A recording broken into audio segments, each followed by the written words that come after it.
Shalom Bapak Ibu Saudara yang diberkati Tuhan. Kebenaran kita hari ini 20 September 2025 berjudul Peperangan Rohani.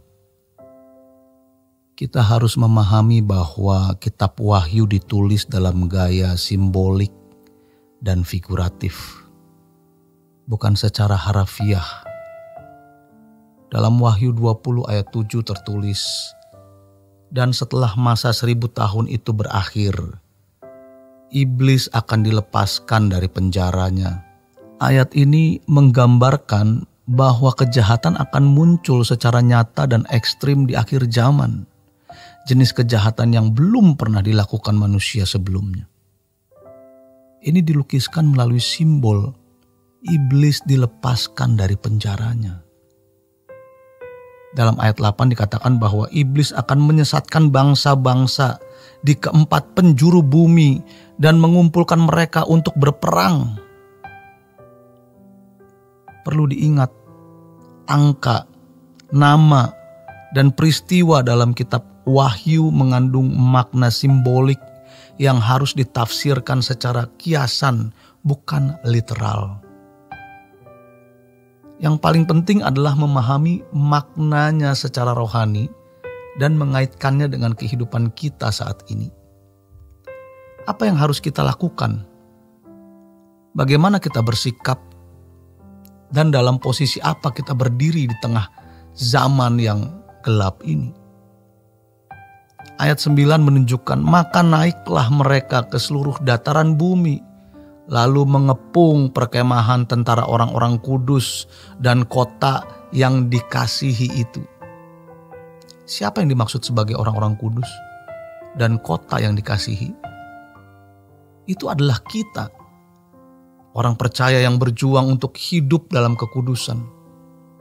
Tentu saja pengepungan ini bukan dalam pengertian fisik seperti pasukan bersenjata, tetapi merupakan serangan rohani yang dilakukan oleh kuasa kegelapan. Di akhir zaman, Tuhan masih menyisakan sekelompok orang yang hidup dalam kekudusan sejati.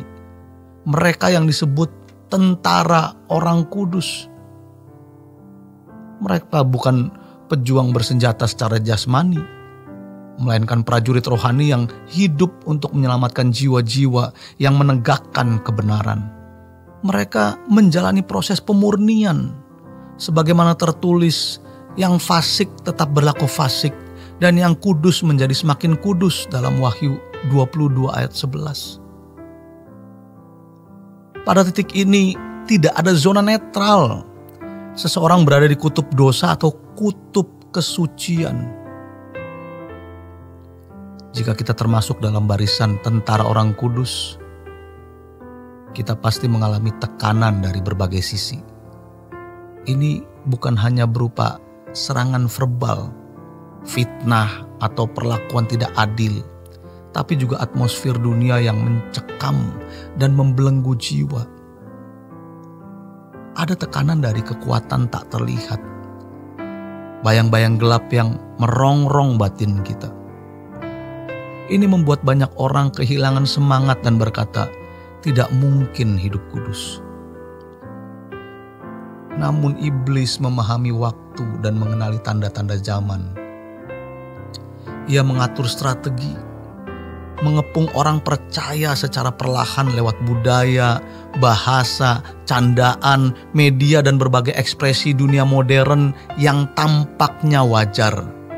Namun menyusupkan nilai-nilai yang mencemari kekudusan.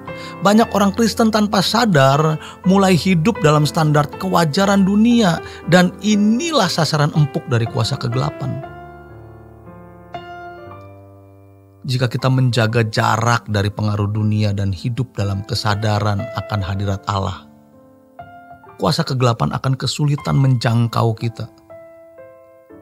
Namun kita akan tetap dikepung dan terus berperang, bukan secara fisik, tapi dalam peperangan rohani yang berlangsung 24 jam sehari.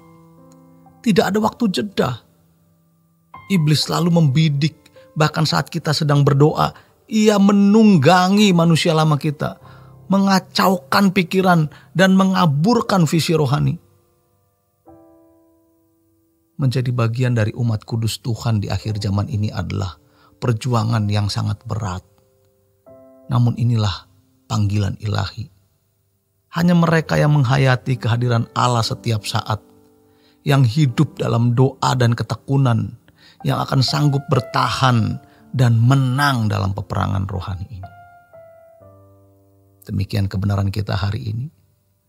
Selamat berjuang untuk tetap bertekun dalam doa, agar kita dapat menang dalam peperangan rohani. Tuhan Yesus memberkati. Sola Gracia.